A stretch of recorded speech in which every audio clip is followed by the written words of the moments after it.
Minsan nahahanap natin ang pamilya sa ibang tao. Sa hindi naman natin kaano-ano. Madalas pa nga ay kung sino pa yung mga hindi mo kadugo ay sila pa ang mabuti sa iyo. Ikaw, kabarangay, naranasan mo na bang ituring na pamilya ang mga taong hindi kasama sa inyong pamilya?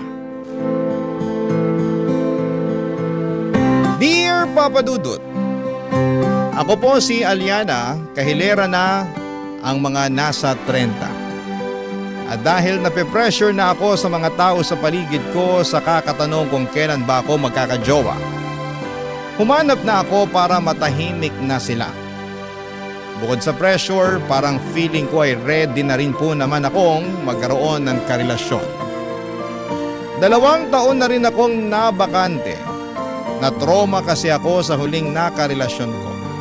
Kaya naman sinumpa ko na ang lahat ng mga lalaki. Hanggang sa bigla kong na-miss yung feeling na merong minamahal. At sa paghahanap ko ay natagpuan ko siya sa Facebook, Papa Dudut. Ako mismo ang nag-add sa kanya.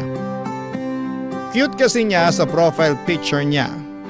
Darren nga pala ang pangalan niya. Mas matanda siya ng 5 years sa akin. Chinat ko na nga rin siya kaagad matapos ko siyang i-stalk. Malinis ang record niya, single at mukhang galing sa maayos na pamilya. Laban na yan, Papa Dudut.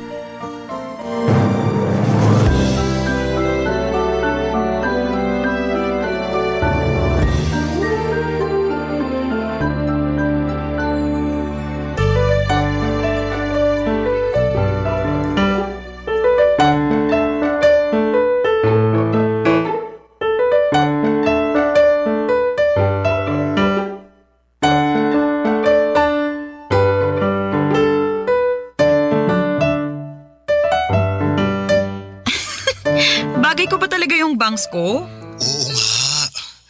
Ang cute mo kaya. Mukha kang Japanese. Ano ba? Mukha nga akong chihuahua eh. Uy, pa-humble pa siya oh. Para namang hindi niya alam na cute siya. O sige na po, naniniwala na ako. Ikaw talaga, ang lakas mong mangbola. Hindi, tinuruan lang ako ng magulang ko na magsabi palagi ng totoo. Uy, Darren, tawag ako mamaya. Mukhang nandyan na si Mama at Papa eh. Uy, tatawag ka ah. Promise mo yan? Oo nga. Ang clingy mo naman. Ewan ko ba? Hindi naman ako ganito nun. Ikaw kasi. Nakipag-video call ka lang. Nahulog na tuloy ako. Kainis to. O siya, bye na. Nako. Akala mo siguro hindi ka namin naririnig ng papa mo, ha? Nasa kabilang barangay pa lang kami, rinig na namin yung hagik-hik mo. Oh, ma, pa. Bakit kasi ang aga niyong umuwi? Di ba ang sabi niyo gagabihin kayo? Umuwi na kami ng maaga kasi nakatunog kami na makikipagharutan ka sa lalaki. Tama naman ang hinala ko. Aba. Iba talaga ang ningning ng mga mata kapag may kaharutan, no, sweetheart? Sweetheart, dapat ba akong kabahan? Mukhang kailangan ko ng ikandado yung pinto para hindi makalabas tong si Aliana. Parang hindi naman pinto ang dapat ikandado kasi mukhang sa cellphone niya nagaganap ang lahat. Nakakainis kayo. Alam nyo, tanong kayo ng tanong sa akin kung kailan ko kayo bibigyan ng apo. Tapos ngayong meron ng alay, saka naman kayo ganyan. Binibiro ka lang naman namin. At dapat kilatisi mo pa rin yan, maliwanag. Huwag masyadong magpadala sa kilig. Unahin ang utak. Bakit hindi po ba kayo kinilig sa isa't isa noon? Kinilabutan nga ako sa papa mo nung una ko siyang makita eh. Mukha mo, masakit yung sinabi mo ha. Pero syempre, nawala rin yung kilabot nung mas nakilala na kita ng maayos. Nakakakilig ka rin naman pala. Kaya ikaw, Aliana, hindi ka namin pinagbabawalang makipag-boyfriend. Pero kilatisin mong mabuti, ha? Huwag kang bibigay sa mga matatamis na salita ng mga lalaking yan. Masarap kiligin, pero parusa kapag nagkamali. Tumango na lamang ako sa paalala ni na Mama at Papa sa akin, Papa Dudut. Siyempre andun yung takot na baka magkamali ako ng desisyon sa pag-ibig. Kakikilala ko pa lamang kay Darren ng araw na yon. Wala pa akong makitang mali sa kanya. Siyempre, papakitaan muna niya ako ng mga magaganda. Lahat naman tayo ay ginagawa yon, hindi ba? Kahit naman ako, hindi ko kaagad ilalabas ang barahan ng mga kapintasan ko. Napaisip tuloy ako, may pupuntahan kaya ang pagkakamabutihan namin ni Darren. Hanggang sa binaliwala ko ang doubt sa utak ko. Wala namang masamang mag-enjoy. Tatandaan ko na lang ang sinabi ng mga magulang ko na kumalma lamang at mag-ingat. Hindi naman ako nagmamadali pero sa pagdaan ng ikalawang araw na pag-uusap namin ni Darren, parang mas lumalim ang lahat. Lalo't personal na ang mga usapan at malapit na yon sa aming mga puso, Papa Dudut.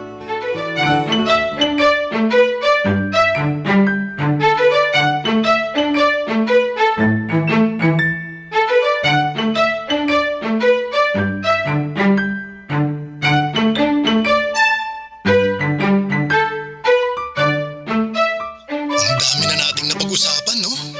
Mula kaninang umaga pa tayo nagvi-video call, ha? Oo nga eh. Sumuko na nga tong power bank ko. Ako nga, hindi na umalis sa saksakan. Alam mo, ang saya lang na makausap ka. Kung saan-saan kasi napupuntang usapan natin eh. Oo nga mula sa paboritong ulam hanggang sa pinakaayaw na sahog sa chop suey. At pinakaayaw na kulay ng medyas. Paano sinong tao ang makakapag-isip na pag-usapan ang kulay ng medyas, di ba? Ano pa kaya ang next natin pag-uusapan? Parang kilala na natin masyado ang isa't isa eh. Samantalang, second day pa lang natin to na magkakilala. Marami pa tayong kailangang malaman sa isa't isa, no? O sige, ano bang masasuggest mo na topic? May naisip ako pero baka umatras ka eh. Baka i-block mo na ako pagkatapos. Hindi yan. Ano ba? Tungkol sa mga ex? Nako, kayo talaga mga babae. Ang hilig pag-usapan ng nakaraan. Laging gustong topic yung mga ex. At kayong mga lalaki, panay ang iwas sa usapang ex. Kaya nakakaduda kayo eh. Feeling namin lagi kayong may tinatago. Mga babae talaga. Tamang hinala palagi. Hindi talaga kayo aamin ng mali, no? At hindi naman kayo magpapatalo. Sige. Pag-usapan na natin ang mga ex na yan para tapos na. Sure ka? Baka naman masama ang loob mo, ha? Hindi naman. Naka-move on na ako dun sa ex ko. Ako rin naman, no? Naka-move on na. Kaya nga heto at hinaharot ka na. Same. Hindi ko natatanungin kung sino ang ex mo para hindi ako matuksong stalk after nating mag-usap. Pero, sino yung pinaka-tumatak, pinaka-minahal at pinaka-masakit na nakarelasyon mo? Yung huli lang. Nagkahiwalay kami 3 years ago. 7 taon kaming magkarelasyon nun. Unang karelasyon na sineryoso ko. Pero sa huli, yun. Iniwan din ako. Bigla akong kinabahan sa 7 years, ha? Ano namang laban ko dun? May laban ka dun, basta loyal ka lang. Niloko ako nun eh. Kaya ex na agad yung 7 years namin. Alam mo bang nabuntis siya nun? Akala ko sa akin. Yun pala sa ibang lalaki. Inamin niya lang sa akin nung nakunan siya. Pero tinanggap ko pa rin siya. Kaso hindi talaga siya makontento kaya naghanap ulit ng iba. Nabuntis ulit. Pero yun, hindi ko na binalikan pa. Huling balita ko, hindi rin sila nagkatuluyan nung nakabuntis sa kanya. Single mom ang laban niya ngayon. Ang saklap naman pala. Oo nga Ikaw naman. Yung akin, 2 years ago lang nung nagkahiwalay kami. 2 years lang din kami. Pero yun ang pinakaminahal ko sa lahat. Teka, parang ako naman yata ang kinabahan ngayon ah. Yun naman pala yung pinakaminahal mo sa lahat. Ano pang laban ko dun, di ba? Malakas ang laban mo dun kasi wala namang kwentang taong yun. Ako lang yung habol ng habol sa kanya. Sobrang nonchalant. Gusto siya lang ang nakikinabang sa relasyon namin. Hindi siya nagbibigay. Ako bang gumagastos sa lahat samantalang mas malaki naman ang kita niya sa akin? Buti nakipaghiwalay ka na sa kanya. Siya pa nga tong nakipaghiwalay sa akin eh. Kasi sabi niya nalulunod na raw siya sa pagmamahal ko sa kanya. Hindi raw niya yun masusuklian. Tanga pala siya eh. Kung ako sa kanya, magbabaon na lang ako ng salbabida hindi ako malunod sa pagmamahal mo. Parang tanga to. Pinag-usapan pa namin ang ibang mga naging ex namin, Papa Dudut. Mula sa mga masasayang moment na kasama sila hanggang sa gumuho na ang lahat. Pinagtawanan na lang namin ang mga katangahan namin sa pag-ibig noon. At kung ano ang mga natutunan namin sa proseso. Lumalim na ng lumalim ang usapan. Mas nakilala namin ang isa't isa mula noong inopen namin ang topic sa mga nakarelasyon namin. Naniniwala kasi ako na kung sino ang pinili mong karelasyon ay siyang direktang refleksyon mo at mga dapat ayusin sa sarili mo. Kaya noong napag-usapan namin yun ni Darren ay mas nakilala namin kung sino ang isa't isa. Parang yon ang pundasyon namin. Dahil doon ay mas lalo kong nagustuhan si Darren, Papa Dudut. Malibang sabihin na sa ikalawang araw pa lamang na nakakapag-usap kami ay nai-in-love na ako sa kanya ng paunti-unti. Barangay Love Stories. Barangay Love Stories. Nag-leave ako sa trabaho ng 5 araw, Papa Dudut. Parang tinamad ako biglang magtrabaho dahil na-enjoy mag-relax habang kausap si Darren. First time na nangyari yon sa akin. Kasi priority ko talaga ang career ko sa lahat ng bagay. Kilala ko bilang girl boss pero nakakatunaw kasi ang presensya ni Darren, Papa Dudut. Safe na ngang masasabi na in love na ako kay Darren. Alam kong maraming magtataas ng kilay sa inyo sa sinabi ko pero huwag na tayong maglokohan pa. May ganitong moment din naman kayo, hindi ba? Mas lalo nga akong naging sigurado kay Darren nang sumali na sa video call ang magulang ko para makilala na siya, Papa Dudut.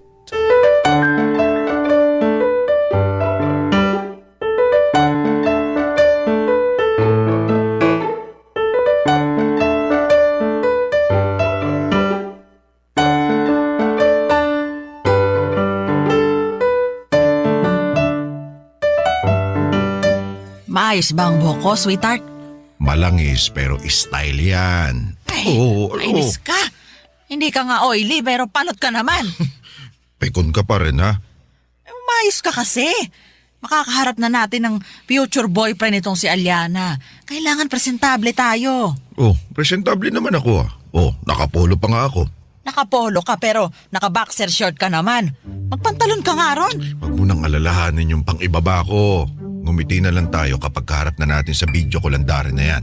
Huwag kayong OA sa mga comment ha, Mama, Papa. Baka mamaya ipahiya niyo ako. Ang papa mo ang pagsabihan mo. Ako chill lang ako rito eh. Chill ka dyan. Ano ka, Yelo? Ito na siya, tumatawag na. Hello, Aliana. Hi, Darren. Kasama ko na pala sina Mama at Papa. Ready na silang makilala ka. Kinakabahan ako. Oh, Huwag ka nang mahiya sa amin, Darren, ha? Kami lang to. Ako nga palang mama ni Aliana. ako naman best friend ni Aliana. Ako ang bata naman po pala ng best friend ni Aliana. At ang nanay niya, alam ko na kung saan nagmana ng ganda si Aliana. Bolero? Hindi mo na kailangan magsinungaling, Darren. Kami lang to. Ay, Aray. naku, wala ka talagang kahit katiting na pampakilig dyan sa katawan mo, no? Eh, nagsasabi lang naman ako ng totoo. Ma, Pa, behave lang kayo. Hayaan mo na, Aliana. Nakakatuwa nga ang mga magulang mo eh. Parang ang sarap nilang kasama. Tumatago sa screen ko yung pagmamahalan nila. Ay naku, paano na lang kapag nakasama mo pa sila sa personal? Naku, baka atakihin na ako sa kilig nun. Sweetheart, bakit hindi mo man lang binola ng ganito yung magulang ko nung naliligaw ka sa akin, ha? Mabuti pa tong si Darren eh, marunong. Eh, hindi naman nadadaan sa bola yung mga magulang mo. Lalo na yung nanay mo. Nasa labas pa lang ako ng bahay nyo, bumubuga na agad ang apoy. Nakakatawa po kayong panoorin. Sana mamit ko na kayo sa personal. Kulang tong video ko lang. Eh di, dalaw ka sa amin. Tama si Aliana. Pumunta ka rito sa bahay at ipagluluto kita ng kare-kareng kapampangan. Gusto ko po yan. Sige po, dadalaw ako sa inyo. Naku, hindi na ako makapaghintay. Sobrang saya ko na nakitang nagkakausap na sina Darren at ang mga magulang ko. Komportable na sila sa isa't isa na akala mo ay matagal na silang magkakilala. Mas dumaldal pa nga si Darren. Hindi ko na rin siya halos nakausap kasi sina mama at papa na ang kaharap niya. Nagkape na lamang ako at pinakinggan ang mga usapan nila, Papa Dudut. At habang pinagmamasdan sila na magkakausap ay hindi ko maiwasang mangarap na balang araw magkakasama na kami sa bahay namin. Magkakasalo sa kare-kare.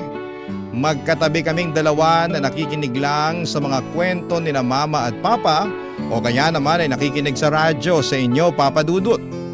Di bale, sabi ko sa sarili ko, mangyayari din yon balang araw kapag pinagkaloob.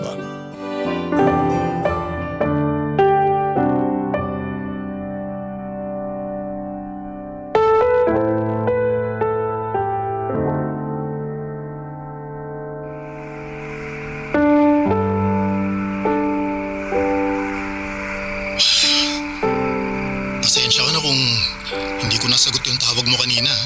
Akala ko, ginuhost mo na ako eh. Ay, pwede ba naman yun? Malay ko ba? Ano ba kasing nangyari sa'yo? Bakit hindi mo sinasagot ang tawag ko? Online ka naman kanina. Mahabang kwento. Marami pa namang oras. Wala naman ako ibang gagawin. Pwede ko ba malaman? Hindi ko alam eh. Nakakainis. Baka madamay lang din yung mood mo. Eh kaysa naman mag-overthink ako rito, di ba? Mas gusto kong malaman na. Hinintay kita magdamag. Kailangan ko ng rason mo. Okay. Sige. Kausap ko kasi yung ex ko. Yung 7 years? Oo. Huwag mong sabihing nagkabalikan kayo. Ha? No way. Hindi na ako babalik doon. Eh bakit kayo nag-usap pa? Wala naman kayong negosyong dalawa. Walang anak, hindi naman kasal. Walang dahilan para mag-usap pa kayo ulit. Teka, mukhang nagseselos ka dyan ha. Eh kasi naman. Siyempre 7 years kayong nagsama. Pero nabura lahat yun dahil niloko niya ako. Kaya walang dahilan para magselos at mapraning ha. Kahit anong mangyari, hindi na ako tanga para bumalik doon. Kung wala na talaga, edi sige. Ikwento mo sa akin. Huwag kang magsisinungaling. Ayokong maitatago kang detalye. Sabihin mo sa akin lahat para pagkatiwalaan kita sa mga susunod. Ito na nga, oo. Tumawag kanina. Ayoko sanang sagutin kasi ayoko na siyang makaharap eh. Ayoko na talaga ng connection pa sa kanya. Kaso nung di ko sinasagot, ginulo naman niya yung mga kaibigan ko at pamilya. Pinapasuyo na kausapin daw ako para sagutin ko yung tawag niya. At sinagot mo na nga ang tawag niya. Oo wala naman akong choice eh. Kung hindi ko sasagutin, hindi niya titigilan yung mga malalapit sa akin. So eto na nga. Gusto niyang makipagbalikan sa akin. Ano? Ang kapal naman ang mukha niya. At bakit pa siya? Kalma lang, Aliana. Eh kasi naman. Anong sagot mo? Syempre, diretsahan kong sinabi na ayoko. Gusto lang naman niya akong balikan kasi nahihirapan na siya sa pagiging single mom niya. Natanggal siya sa trabaho. Hindi naman nagsusustento yung nakabuntis sa kanya. Umaasa lang siya sa magulang niya ngayon. Inamin naman niya to sa akin. Kaya nga raw siya nagsisisi na sinira niya ang relasyon namin. Kaya gusto niyang bumalik para itama ang lahat. Ano ko, tanga? Mabuti na lang at tumanggi ka. Nakahinga ako ng maluwag doon Sabi ko naman sa'yo, hindi mo na kailangan mangamba. Saka sinabi ko na rin sa kanya na meron na akong ibang babae na nagugustuhan. Uy, kiligin ka naman dyan. Oo, ito na nga. Nagsisimula na nga eh. Kaya Aliana, huwag nang mapraning ha. Hindi na ako babalik sa kahit na sinong ex ko. Kahit meron pa kaming unfinished business. Hindi na ako lilingon kasi nasa harapan ko na ang gusto ko.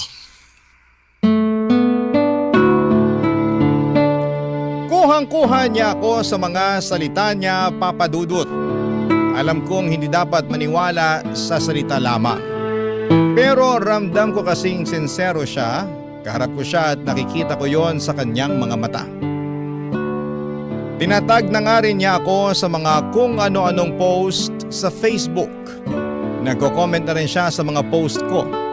Hindi siya katulad ng ibang lalaki na nagtatago sa social media ng babaeng nakakausap nila.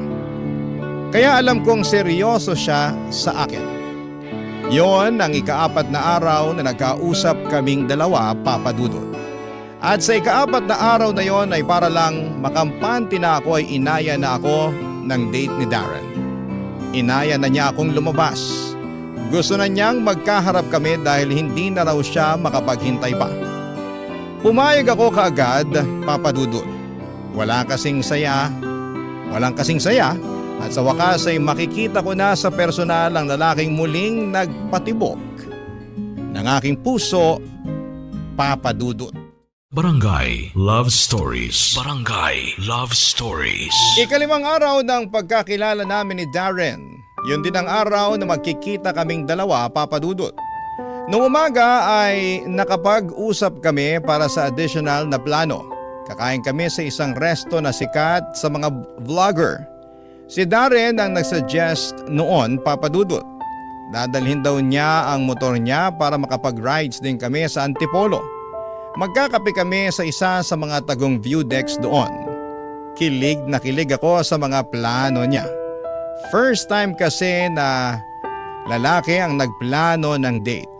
Yung mga ex ko kasi ako raw ang bahala na. Walang initiative. Ayoko ng ganon.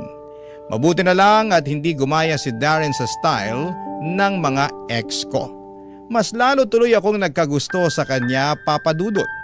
Pagkatapos ng tawag namin ay sinimulan ko nang maghanap ng isusuot at nagpatulong ako sa mga magulang ko.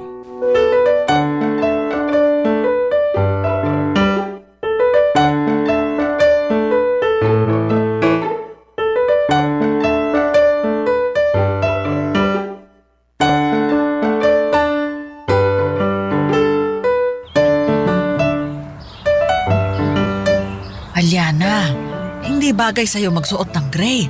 Mukha kang pupunta sa lamay. Tsaka ang putla mo riyan. May dugo ka pa ba? Thank you sa support ha. Best parents talaga kayo, no?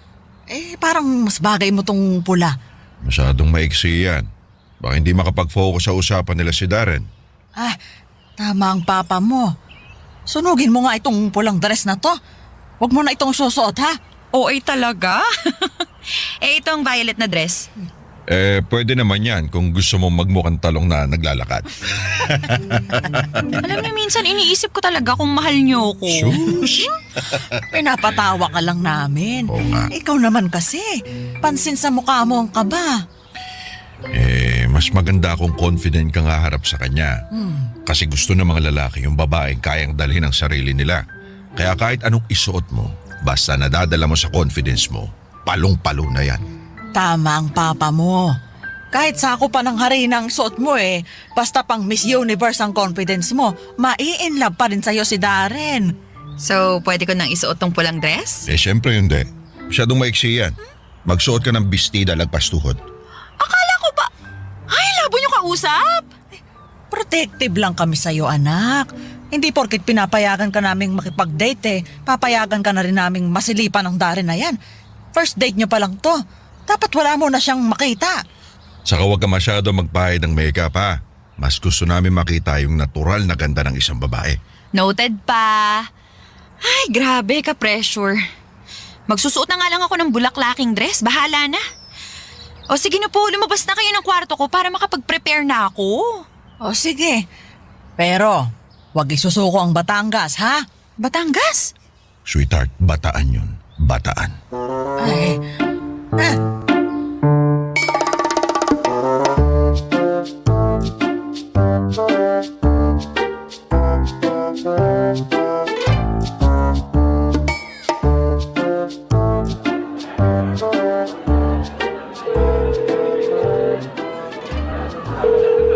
Dari, nasan ka na ba? Bakit ba hindi mo sinasagot ang tawag ko? Online ka naman. Hello, ma'am. Ay, ready na po ba kayong umorder? Pwede ko na po bang dalhin yung menu? Pwedeng mamaya na. Wala pa kasi yung kasama ko mukhang na-traffic. Sure po, ma'am. Pero remind ko lang din po kayo, ha. Malapit na kaming mag-last call sa orders. Okay, sige lang. parating na rin yung kasama ko. Saglit lang ha. Sure po, ma'am. Sige po.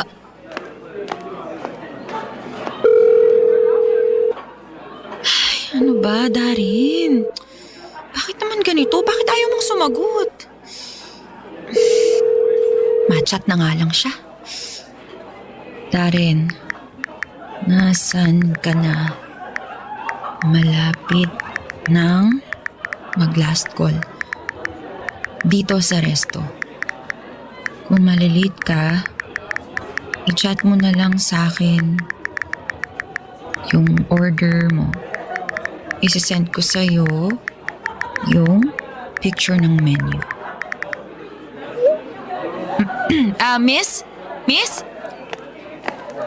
Ready to order na po, ma'am? Kukunin ko lang yung menu sana. Isisend ko sa kasama ko para makapili na siya. Thank you. Sure, ma'am. Wait lang po. Sinend ko kay Darren ang menu ng restaurant pero kahit online siya ay hindi niya sinin. Hindi siya nag-reply. Ilang beses ko siyang tinawagan pero wala pa ring sagot, Papa Dudut. Nanginginig na ako sa takot. Mahigit 4 na oras na akong andon at panay na ang tingin ng mga waiter at waitress sa akin.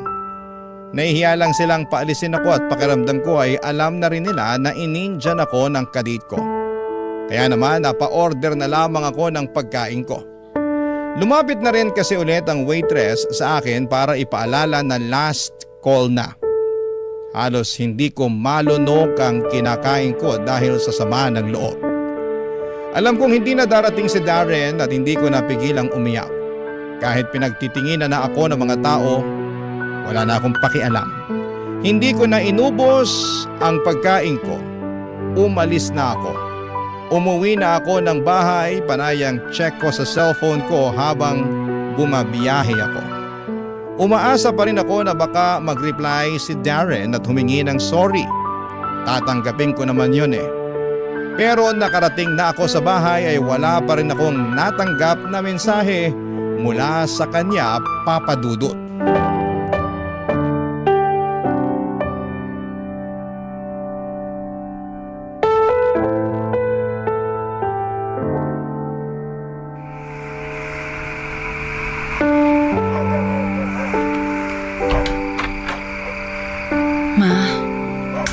Oy, ay kala namin nakipagtahanan ka na eh. Kumusta ang date mo? Anak, halika. Balita mo kami. Ma. Pa. Oh, bakit malungkot ka? May masama bang nangyari? Anong ginawa niya sa'yo, ha? Saan babae niya para maitumba ko na? Hindi niya ako sinipot sa date namin. Nakakahiya. Pinagtitinginan at pinagbubulungan ako ng mga waiter at waitress kanina. Sinubukan mo bang tawagan? Baka may nangyaring hindi maganda kaya hindi siya nakasipot. Tinatawagan ko siya pero hindi niya sinasagot. Online naman siya pero kahit reply sa chat ko wala. Lang yung Darren na yan. Kaya napapasama pangalan namin mga lalaki. Ngayon ba? Baka nag-reply na. Wala pa rin po. Kanina pa nga ako dyan sa labas ng pintuan natin eh. Kakahintay sa reply niya pero wala. Anak, huwag mo nang kakausapin yan ha. Walang kwentang lalaki yon. Makita ko lang yan, ihahampas ko yung TV sa kanya. Makikihampas na rin ako. Buisit siya ha? Pinaghandaan mo tong date ninyo. Abay, nagpa-facial at nagpa-nail extension ka pa. Tapos hindi siya sisipot? Hala, lugi sa investment. Ang sakit po ng ginawa niya. Ganun talaga sa pag-ibig, anak. Walang ibang choice kundi sumugal. Pagtalo, di iiyak. Pero hindi susuko. Balang araw, makikilala mo rin yung taong hindi ka ipapatalo. Ayoko na po magmahal ulit. Ayoko na. Anak, ngayon mo lang sinasabi yan kasi bago pa lang. Pero matatawa ka na lang sa sarili mo balang araw kapag nakaharap mo na yung dawan para sa'yo. Tama ang papa mo. Mahihiya ka na lang na iniyakan mo yung lalaki na hindi ka naman sinipot. Matatawa ka na lang kung bakit mo iniyakan niyang Walang kwentang Darren na yan. 5 araw lang naman kayong magkakilala. Sige po. Pasok lang po muna ako sa kwarto. Gusto ko na pong matulog, napagod ako. Anak, mahihirapan ka makatulog niyan. Gusto mo, samahan mo na lang kami ng mama mong manood ng balita. Mas nakakayak pa tong mga balita sa bansa natin kaysa dyan sa panggugo sa'yo ni Darren eh. Ikaw naman, sweetheart. Oh, Huwag mo nang asarin to si Aliana. Broken na nga eh. ayoko lang kasing nakikita ang prinsesa ko na umiiyak sa maling lalaki. Di bali na. Basta pangako ko sa'yo, kapag nakita ko ang Darren na yan, magiging laman siya ng balita sa TV natin. Kahit papaano ay gumaan ang pakiramdam ko sa mga sinabi ng magulang ko. Sinamahan ko sila saglit para mailayo man lang ang isipan ko sa lungkot. Pero hindi yon umepekto. Pumasok na ako sa kwarto at sa huling pagkakataon ay sinilip ko ang inbox ko para i-check kung nag-message na nga ba si Darren. Pero wala. Nakita ko rin na in-unfriend na niya ako. Doon ko na-realize na tapos na ang 5 araw na naging masaya ako sa piling niya. Sa ngayon, halos 3 buwan na mula nang naputol ang koneksyon namin ni Darren. Pero hindi ko maintindihan ang sarili ko kung bakit inaabangan ko pa rin na mag-chat siya sa akin.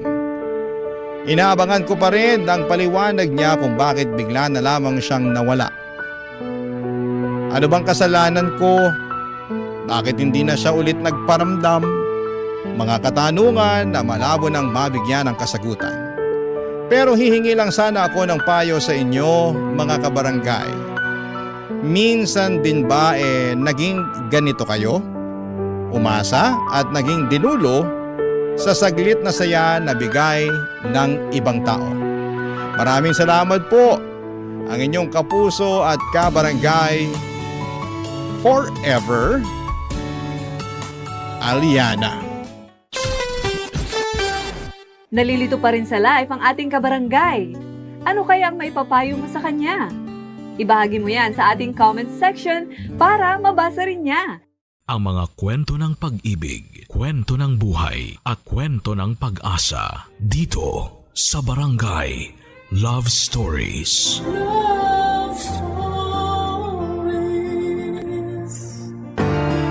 Lahat tayo ay isinilang ng isang ina.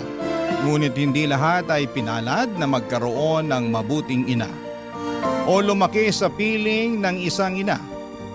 Kaya tinahanap natin ang kalinga nila. At kung hindi man natin ito matagpuan ay ipinapangako natin sa ating sarili na kapag tayo'y naging ina, ibubuhos natin ang lahat ng pagmamahal sa ating anak. Ikaw, kabarangay, naranasan mo na bang mag-mothering? Kahit sa isang anak, anakan lang.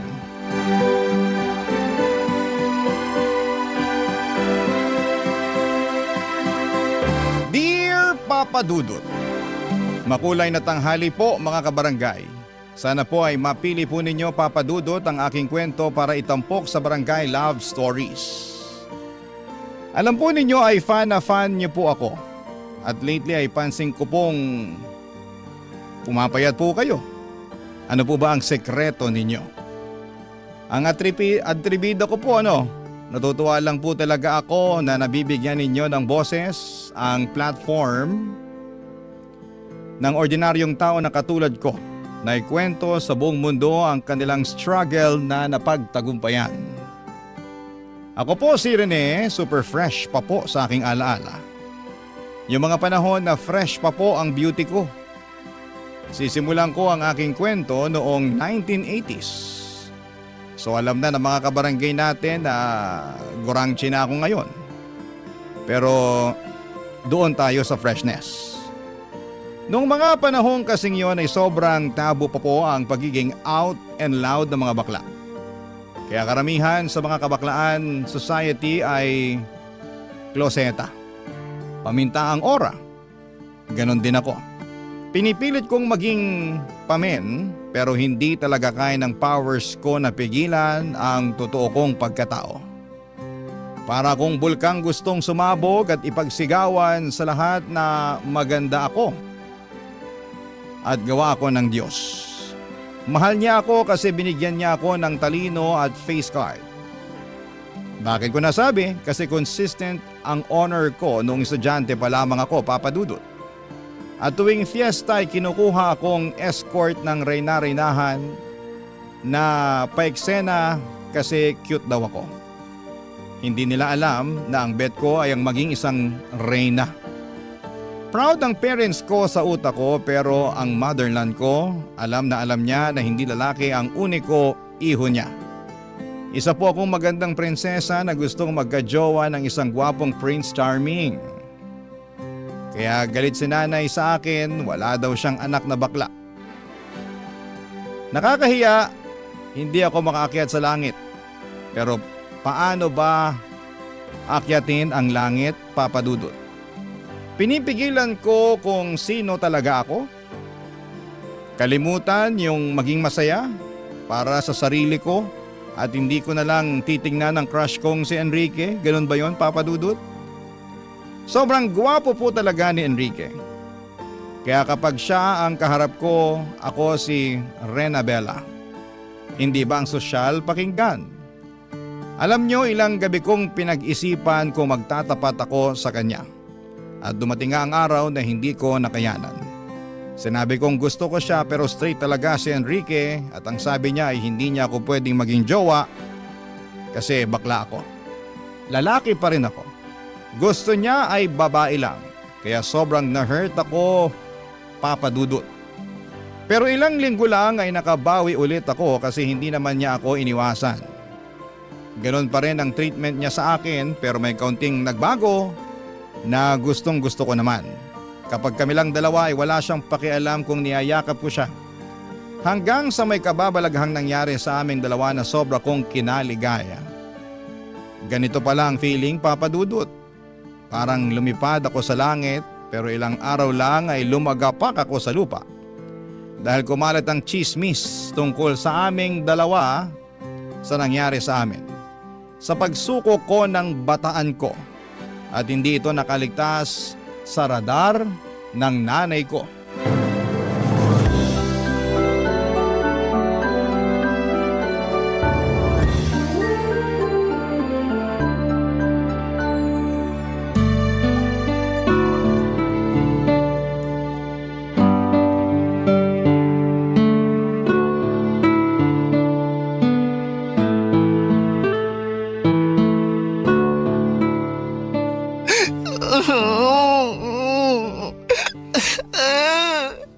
Nay, tama na po.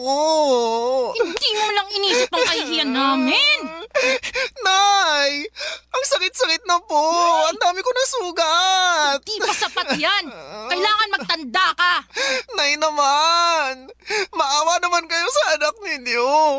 Ngayon gusto mo kaawakan ka. Matapos mo ipahiya ang pamilya natin. Ay nako, hindi ka ba nag-iisip? Di ba honor student ka? Bakit hindi mo ginamit yung utak mo? Puso po kasi ang ginamit ko, Nay. Ay nako, tigilan mo nga ako, Rene. Lalaki ka. Lalaki ang pinanganak ko. Lalaki ang panganay ko, hindi bakla. Hindi niyo po ba talaga ako matanggap, Nay? Anong magagawa ko? Bakla po talaga ako! Tigilan mo. Di ka bakla. Alam mo kung malalaman to ng tatay mo? Naku, hindi lang bugbog ang aabutin mo. Mas malala pa rito. Eh, ganito po talaga ako, Nay. Magpakalalaki ka. Ang kabakla ng dahilan kaya pinagchichismisan tayo ng mga tao eh. Walang maidudulot na mabuti sa'yo yan. Ay, siguro kailangan kitang dalhin kay Mang Egoy. Ha? Yung matandang ginagamit ang lahoy niya sa panggagamot? Kadiri, Nay! Wala akong sakit! Ay naku, sinasabihan ka nga ng masamang espiritu. Over naman, Nay! Ay, tigilan mo ko rin eh. Kung ayaw mo malagyan ng laway ni Mang Egoy, eh di tumino ka. Tumino? Ano, self-healing? Ganon? Basta, ayoko na may bakla sa pamamahay na to. Kung hindi, palalayasin kita. Ay, sobra naman kayo, Nay! Layas talaga! Hindi ba kayo naaawa sa akin? Dahil lang sa pagiging bakla ko! O, ikaw, nangangatwirang ka pa, ha? Nay, nakakarami ka na, ha? Rene, kapag may marinig pa ako at makikita kitang ginagawa mong gown-gown yung mga kumot natin, naku, malilintikan ka talaga sa akin. Naiintindihan mo ba ako? Tinatanong kita rin eh! Naiintindihan mo ba ako? Maybe. Iniinis mo ba ako, Rene? Opo. Gets ko na po. Tama na, Nay. Kota ka na sa hampas. Tama na po. Sige na po. Titino na ako. Hindi na ako magiging bakla. Char. Papa Dudut, feeling ko talaga ay katapusan na ng buhay ko para talagang pinapaalis ni nanay ang kaluluwa ng baklang sumapi sa akin. Ang sakit pero mas masakit yung katotohanan na ayaw niya sa akin dahil lamang sa bakla ko. Pwede niya sana talaga akong pagalitan na bakit ko ginawa yon kay Enrique na bata pa ako. Wala pa sa wastong edad. Doon maintindihan ko siya pero ang punto niya ay bakit ako bakla at nakakahiya ako dahil sa kabaklaan. Pero syempre, sinunod ko na lamang si nanay para matapos na ang eksena na yon. Sinubukan kong maging super pamen, kulang na lang ay manligaw ako ng babae para pagtakpan ang totoo kong pagkatao. Sobrang hirap at alam ko kung bakit ako naghihirap dahil sa mga tsismosang nagpakalat ng magandang tagpo sa amin ni Enrique. Ang kaibigan kong ahas, si Carol. Nagulat talaga ako nang nalaman kong sa kanya pala galing ang lahat. Sa mga kwento pala talaga may mga subkontrabida. Siyempre si nanay ang main kontrabida ko kasi lahat na lamang ay bawal. Hindi ko tuloy at hindi niya ako tunay or feeling ko tuloy ay hindi niya ako tunay na anak. Puro sermon at pananakit lang ang inaabot ko sa kanya dahil sa nag-iisang dahilan. Bakla ako. Pero itong si Carol sobrang pakialamerang frog. Akala ko ay kakampi ko siya at akala ko ay mapagkakatiwalaan ko siya pero sinaksak niya ako ng patalikod. Para siyang mangkukulam na ayaw maging masaya ang isang prinsesang katulad ko, Papa Dudut.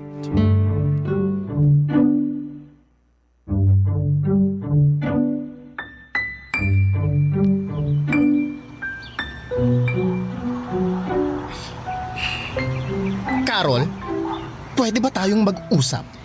O Rene, anong pag-uusapan natin? Ba't ganyan ang ayos mo? Tsaka, bakit ganyan kang makatingin? Diretsahan na to ha. Galit ako sa'yo. Ano? Bakit? Ay, maang-maangan? Amnesia? Walang maalala? Bakit ako naririto? Tigilan mo ako ha? Ano ba kasing ginawa ko sa'yo, ha? Bakit mo pinagkalat? Bakit mo sinabi sa ibang tao yung tungkol sa amin ni Enrique? Ano? Napipi ka ba? Nakita mo ba yung mga pasa ko? Yung mga sugat ko? Yung iba tingnan mo, hindi pa naghilom! Binugbog ako ng nanay ko dahil sa kagagawan mo! Hindi ko na kasalanan yan. Ay! Walang accountability! Bala ko dyan. Oy! Huwag mo ako tatalikuran, Carol! Gusto mo ipagkalat ko rin yung kalandian mo? Hoy! Hindi ako malandi, ah. Ay, nagsalita? Banal yarn? Gusto mo isa-isahin ko? Rene, pwede ba tigilan mo ako? Ikaw na ang backstabber na feeling Santa. Ano ba ang motibo mo para i-chismis mo kami ni Enrique, ha? Dahil ba gusto mong mauwi sa impyerno ang buhay ko? Ganun ba? Gusto mo ng impyerno? Hindi kita sasantuhin! Di sige, saktan mo ako. Isusumbong kita. Ay, mahilig ka talaga sa ganyan, no? Sumbongerang pala ka! Bakit? Dahil ba mas matalino ako sa'yo? Na kahit anong gawin mo, mas mataas pa rin ang grades ko? Kasi hindi mo kaya ang utak ko at ang galing ko sa mga art project?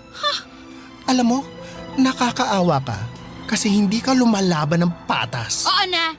Ikaw na ang magaling. Pero bakla ka pa rin. Ayun!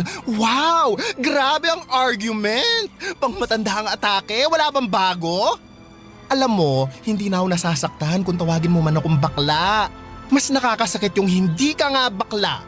Pero isip bata ka naman. Bakit pa ba kita naging kaibigan? Bakit mo ako naging kaibigan? Di ba dahil malapit sa akin yung mga lalaki, gusto mo makisawsaw? Ay, talaga? Hindi naman lumapit sa akin si Enrique dahil sa'yo. Pero sa halip na magtuloy-tuloy kami ni Enrique, naunsyame pa dahil sa'yo. Ang sama-sama mong kaibigan. Hindi ka na naawa. Akala ko hindi ka tulad ng ibang mapanghusga pero mas masahol ka pa. Inggitera! Tsaka! Alam mo ikaw, sumusobra ka na O ano, naiiyak ka na? Hindi mo ako madadaan sa paiyak mo. Simula ngayong araw na to, hindi na tayo friends. Tandaan mo yan! Irene! Bumalik ka dito! Maghanap ka ng iba mong matutuklaw! May vaccine na ako sa'yo, wala nang epek ang kamandag mo sa akin!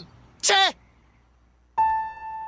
Papadudot ng karating kay nanay ang naging away namin ni Carol at syempre ako ang nagmukhang kontrabida at salot sa lipunan. Napapaisip tuloy ako kung masama ba akong tao o hindi ko lang maintindihan si nanay. Pero sobra naman po dahil lang sa bakla ako ay bugbog ang aabutin ko sa kanya sa pang-araw-araw. Bukod doon ay tinis ko ang lahat ng chismis at pangungutya sa akin dahil lamang sa pagiging bakla ko. Maharot daw ako, wala daw akong hiya at tagapalaganap daw kami ng mga sakit. Ganon kalala ang mga tao sa amin. Sobrang tinis ko ang lahat hanggang sa makatapos ako ng high school at doon ko napagdesisyonan na lumuwas ng Maynila. Sabi ko sa sarili ko na hindi na ako babalik pa sa Masbate. Gamit ang inipon kong pera ay lumuwas po ako ng Maynila. Nakituloy muna ako sa isang kamag-anak pero hinahamak din ako. Buti na lamang at nakahanap ako ng trabaho at tuluyan na akong namuhay ng mag-isa. Namuhay ako na walang inaalalang ibang tao. Namuhay ako bilang kung sino talaga ako. Bilang magandang Rena Bella. Barangay Love Stories. Barangay Love Stories. Ginawa kong araw ang gabi. Todo kayod ako sa trabaho para makaipon, papadudot. Naging janitor ako, waiter at kung ano-ano pa. Hanggang sa dumating ang araw na kaya ko nang pagsabayin ang trabaho at pag-aaral. Kumuha ako ng kursong accountancy. Bilang mukha akong pera ay bet kong maging propesyon ang tagabilang ng pera. Basang nasa isipan ko lang talaga noon ay gusto kong yumaman at ayaw kong hamakin ako ng mga tao. Gusto kong ipakita sa kanila na baklaman ako pero hindi niyo ako pwedeng tapakan. Kasi narating ko ang mga pangarap ko sa buhay. Sa awa ng Diyos, natapos ko ang accountancy kaya nakapagtrabaho ako bilang isang bookkeeper. Kahit professional na ako ay hindi pa rin nawawala ang mga bully dahil lamang sa kabaklaan ko. Pero wala nang titindi pa sa mga ginawa ng nanay ko noon sa akin. Kaya naman naging matatag na ako, papadudot. Nakapagpundar ako ng isang bahay na hinuhulugan ko sa Mandaluyong. Hanggang isang araw, nakilala ko si Vince. Ngayon pa lamang ay sasabihin ko na walang kahit na anong namabagitan sa amin ni Vince. Si Vince ay isa ring bakla, dalagitang bakla. Naglaya sa probinsya nila kasi ayaw din ng mga magulang sa kanyang pagkatao. Nagmakaawa ito sa akin, papadudot na sa akin muna tumira. Siyempre naawa ako. Mabait naman siya, tumutulong sa gawaing bahay pero dahil bata pa ay may mga bagay na kailangan ko rin talagang pag-aralan. Ang naiiba lang, hindi ko pinupuna ang pagkatao niya. Saka yung mga pangaral na parang isang inang nagmamalasakit talaga ang ginagawa ko sa kanya sa tuwing nagkakamali siya. Tulad ng huwag agad magtitiwala sa mga lalaki dahil mapagsamantala lamang sila sa kahinaan nating mga magaganda. Habang tumatagal, napamahal na ako kay Vince. Tinuring ko siyang anak, kaya todo support ako para mapaaral siya. Pero may ugali talaga ang anak kong ito na kailangan ko pong ituwid, papadudot.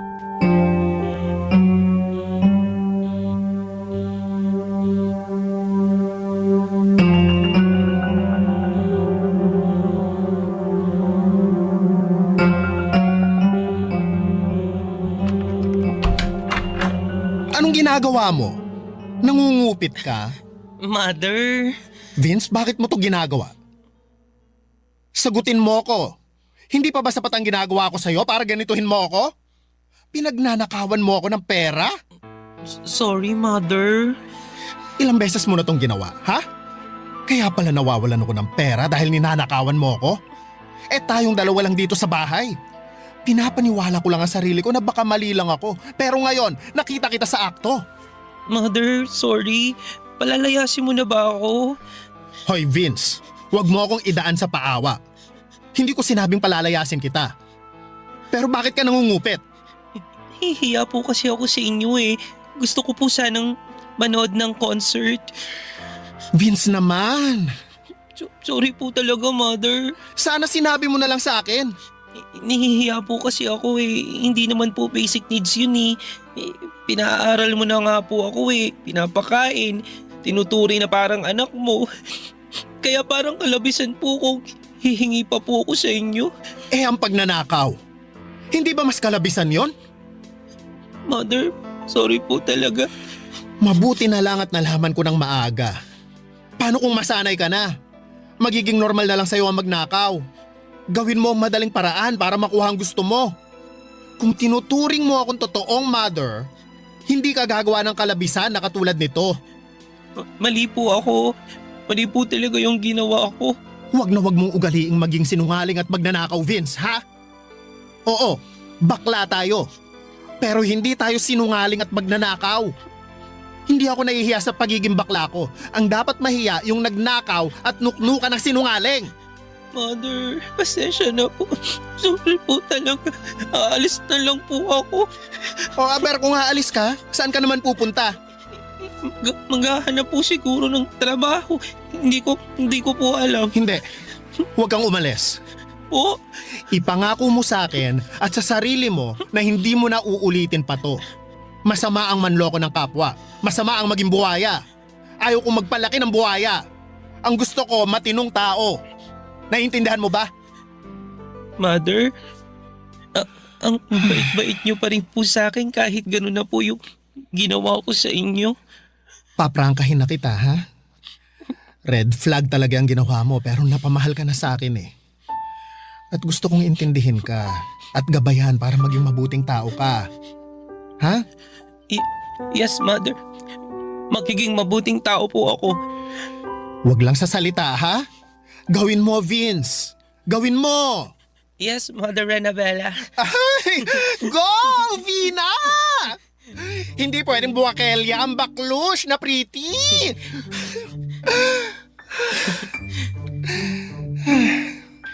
Basta mag-aral ka, ha? Hindi kita susukuan. Ipaglalaban ko ang mga pangarap mo sa buhay kasi that's how to mothering a beautiful daughter should be. Wow, English! Nag-aral kaya ako. Ang galing nyo nga po, Mother eh. Idol ko po kayo. Asus. O ito, bibigyan na kita ng perang pambili mo ng ticket para rumampa ka ng bongga. Bibigyan pa kita ng extra para may pambili ka ng outfit mo. Talaga, Mother? Eh, kailan ba ako nangako na hindi ko tinupad? Oh, never pa po. O never naman pala eh. Kaya bongga ka sa concert. Yay! Thank you po, Mother. I love you. Oy, English! I love you too, anak. Papa Dudut, iginapang ko ang pag-aaral ni Vince dahil nakikita kong eto ang yaman na pwede kong ibigay sa kanya. Mahirap ang mag-aral. Naranasan kong igapang ang sarili ko at ayaw kong maranasan ni Vince ang paghihirap na yon. Sa totoo lang ay marami na akong baklang natulungan. Pero iba ang sitwasyon ni Vince. Kasi kinupkup ko siya at parang ako na ang naging nanay niya. Bilang isang ina ay tinupad ko ang aking obligasyon sa anak, ang suportahan ang kanyang pag-aaral at pangarap sa buhay.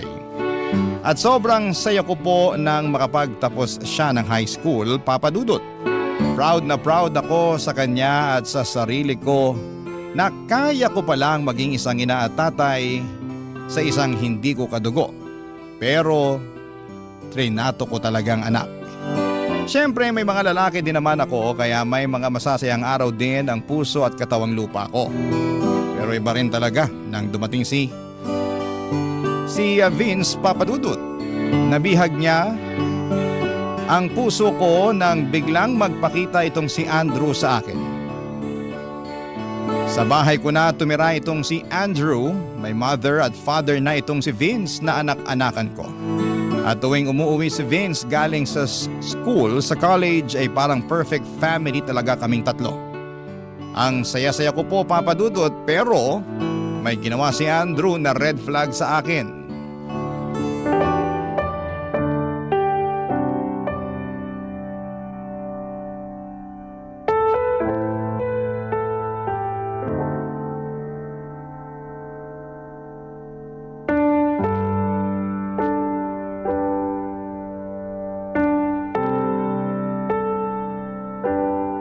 Andrew, Han, bakit ka nangupit?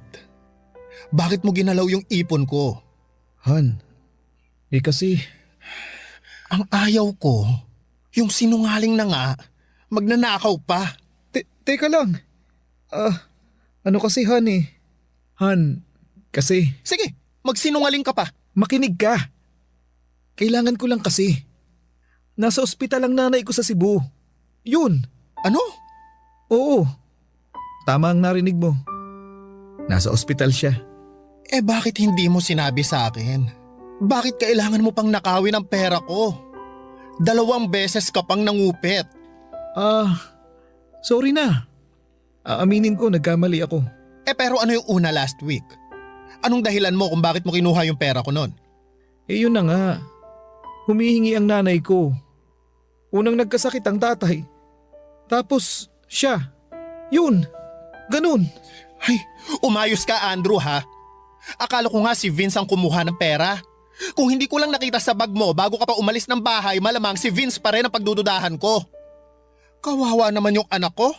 Pinagdudahan ko pa siya. Pero yun nga, imposible din ganun kalaki ang kinuha niya kasi para saan niya gagamitin. Han. Sorry na talaga. Nagkamali ako. Han, sa susunod magsabi ka. Hindi naman ako naging madamot sa'yo. Binibigyan nga kita ng panggastos mo habang wala ka pang trabaho, di ba? Nahihiya na ako sa'yo. Huwag ka nang mahiya. Ngayon pa ba na asawa na kita? Nakita ko ng lahat sa'yo. Masama ang ginawa ko eh. Alam kong napipilitan ka lang dahil sa sitwasyon. Tama. Kaya ang lakas mo sa akin, Han eh. Kasi, naintindihan mo ako. Basta pagsusumikapan ko yung training ko para makapagtrabaho ako. Makapag-abroad. Basta paghusayan mo. Saka, baka kapag nakapag-abroad ka na, kalimutan mo na ako at magkaroon ka na ng ibang babae. Han, hindi ako ganun. Tumatanaw ako ng utang na loob. At saka, mahal kita eh. Totoo. Talaga ba? Oo. Mahal na mahal kita.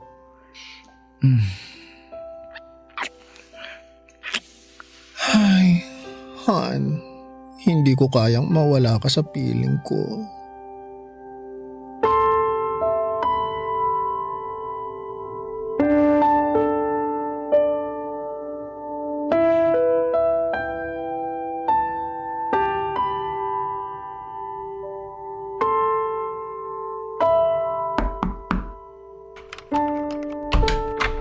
Vina?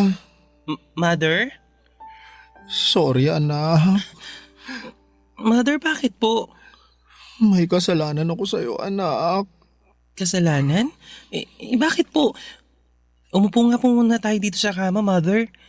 Ano po bang kasalanan ng sinasabi ninyo? Nagkulang kasi ang pera ko. Kaya naisip ko na baka kumuha ka. Ano po? Kaya nga magsosorry ako kasi ikaw ang naisip ko. Mother naman. Mali nga ako. Nakonsensya ako at ikaw ang naisip ko. Pero ang totoo, si Papa Andrew mo ang kumuha. Ha? Ano po? Nagnakaw siya sa inyo? Ang lupit naman, inakawan pa kayo? Pero okay na. Nagkaayos na kami. Talaga ba, Mother? Yesterday, ngiti pa lang niya, wala na. Ang rupok ko. Iba talaga, in fairness. Well, Iyamin naman si Papa Andrew.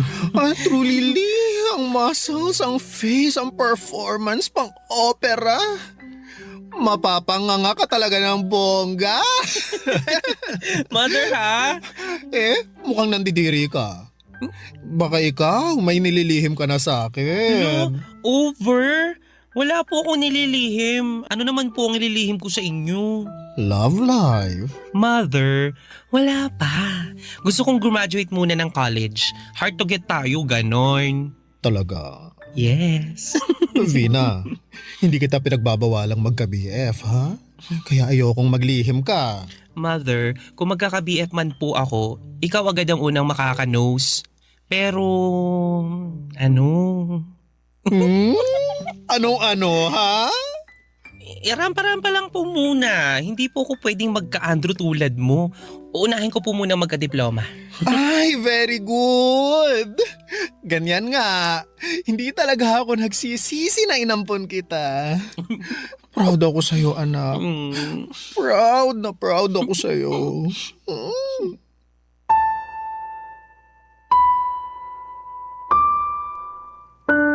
Papa Dudut, sobrang panatag ng loob ko sa aking mag-ama. Sobrang saya namin sa bahay at feeling ko talaga ay perfect na ang lahat. Naayos ko na yung pinakaayaw ko sa tao, yung magnanakaw at sinungaling. Pero pansin ko ay hindi na pera ang nawawala sa bahay, pati mga gamit. Hindi ko malaman kung sino ang gumagawa kasi maraming beses din na pumunta ang mga kaibigan ko, kaibigan ni Vince at kaibigan ni Andrew sa bahay. Baka nasalisi lamang kami. Saka kapag nawawalan ako ng pera ay hindi ako nakakahanap ng bakas. Kung sino nga ba ang kumukupit. Kaya naman nagpalagay na ako ng CCTV sa kwarto nang hindi nila alam para malaman ko kung sino ang nagnanakaw. Pero sobra po akong nasaktan sa aking mga nakita. Nagpatira pala ako ng buwaya sa bahay. Ang lala na pala kasi araw-araw akong niloloko. Araw-araw akong pinapaniwala na pamilya ang turing sa akin at hindi ako pinagsasamantalahan. Pero nagkamali ako, Papa Dudut. May mga bagay siguro na hindi mo talaga hawak. At darating na lamang ito at magdadala ng sakit sa puso mo. Akala ko talaga na magiging maayos na kaming tatlo. Na parang ang bahay-bahayan naming laro ay totohanan na. Pero hanggang laro lang pala talaga ang lahat. At tulad ng mga laro ay may talo. Mukhang talo ako dito, Papa Dudut. Barangay Love Stories. Barangay Love Stories. Papa Dudut, kailangan kong magpakatatag at lumaban pa rin. Marami na akong pinagdaanan para hindi ko kayanin ang dagok na ito sa buhay ko. Isang kagimbal-gimbal ang nalaman ko. Nangungupit pa rin si Andrew ng pera at huling-huli ko ito sa CCTV. Ang niyayakap ko pala tuwing gabi ay isang kawatan at sinungaling. Kung titignan ay mabait naman si Andrew sa akin. Nabibigay niya ang pangangailangan ng katawang lupa ko. Nilalambing niya ako, niyayakap at naiisip ko na ganito talaga siguro kapag bakla. May mga lalaking talagang mapagsamantala at ginagamit ang kahinaan namin. Ilang araw din akong hindi nakatulog. Hindi ko siya makumpronta kasi ayaw kong mawala siya sa akin. Nasanay na ako na siya lang ang lalaki sa buhay ko. Kaya hinahayaan ko na lamang. Papa Dudu, tuwing pumapasok ako sa trabaho ay napapanood ko sa app ko sa phone ko ang kuha ng CCTV. Dito na ako nagtataka kasi bakit pumapasok si Andrew sa kwarto ng anak ko. Nagnanakaw din ba siya? Hanggang sa iba na ang kutob ko. Pinalagyan ko na rin ng CCTV ang kwarto ni Vince. Hindi nila alam na may CCTV na pala ang loob ng bahay. Doon ko nalaman na may relasyon ang dalawa. Kaya nung nakita ko sa akto ang ginagawa nila ay dali-dali akong umuwi ng bahay para mahuli silang dalawa, Papa Dudut.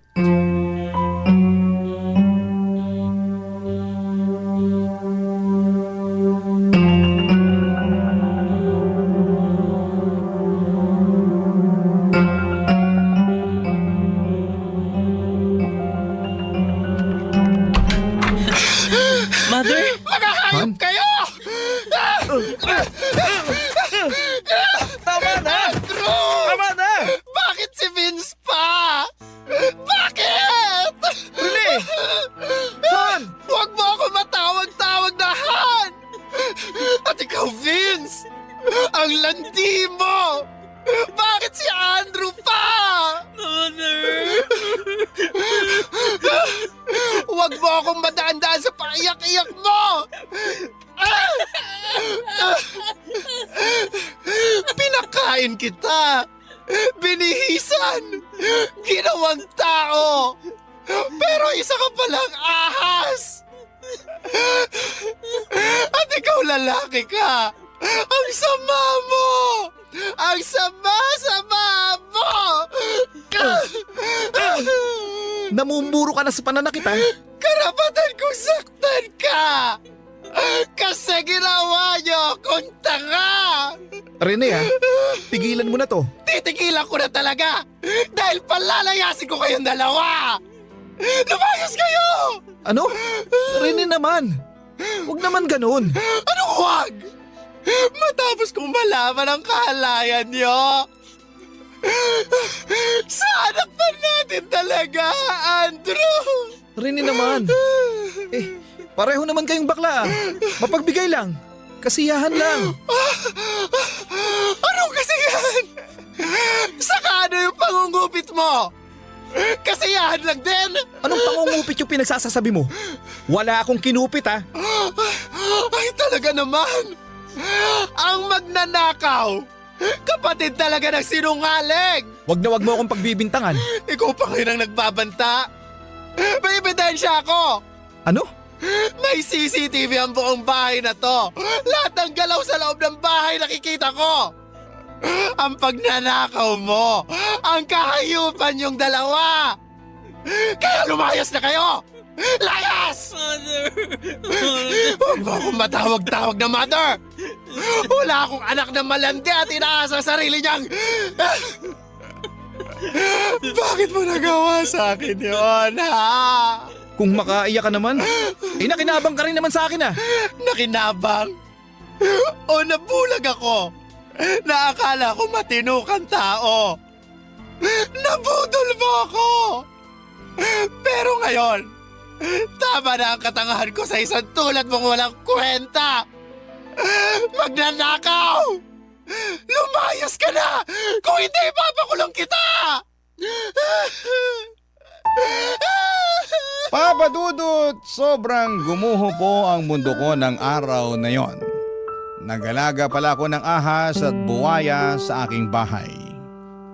Sa araw ding yon ay pinatatag ko ang sarili ko. Hinanda ko ang puso ko.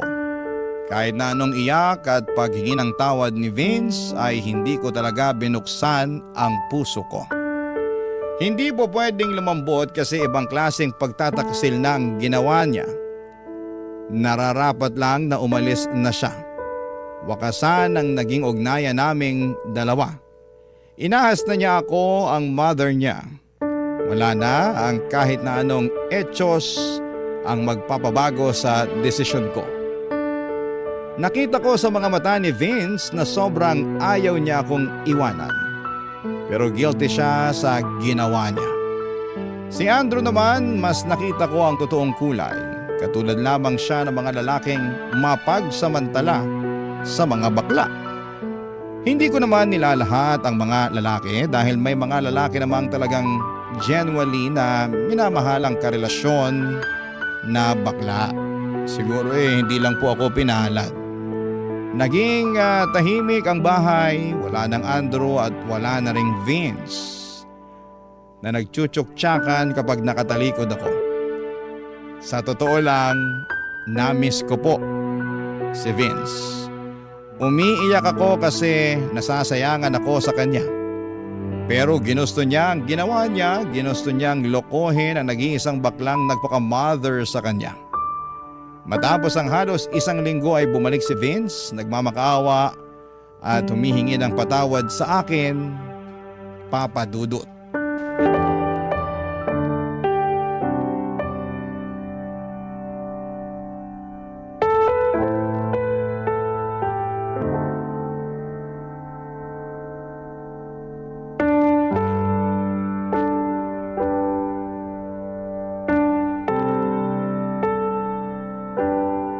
Maupo ka sa sala.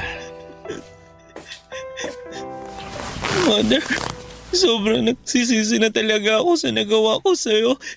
Mother, ayaw kong mawala ka. Ayaw kong mahiwalay sa'yo. Vince, hindi ako nagkulang ng pangaral sa'yo. Hindi kita sinasaktan. Tinrato kitang tao. Hindi ako nagdalawang isip na kupkupin ka. Gawing anak-anakan ko. Pinangarap ko na sana makuha mo yung gusto mo sa buhay. Sinuportahan kita, di gaya ng nanay ko sa akin. Pero ang sakit. Ang sakit-sakit ng ginawa mo sa akin. Alam ko naman po eh. Sobrang sama ng nagawa ko po sa inyo, Mother. Nagsisisi na po talaga ako. Naaalala mo dati, yung pangungupit mo ng pera. Pinangaralan kita. Sabi ko sa'yo ang magnanakaw, isang malaking sinungaling. Akala ko napatino kita. Nakaka-frustrate na hindi pa rin pala. Hindi lang pera ang ninakaw mo, kundi ang relasyon ko sa isang lalaking wala namang kwenta. Pero salamat na rin sa'yo at natauhan ako sa Andrew na yon. Hindi na ako nabulag sa papandesal niya.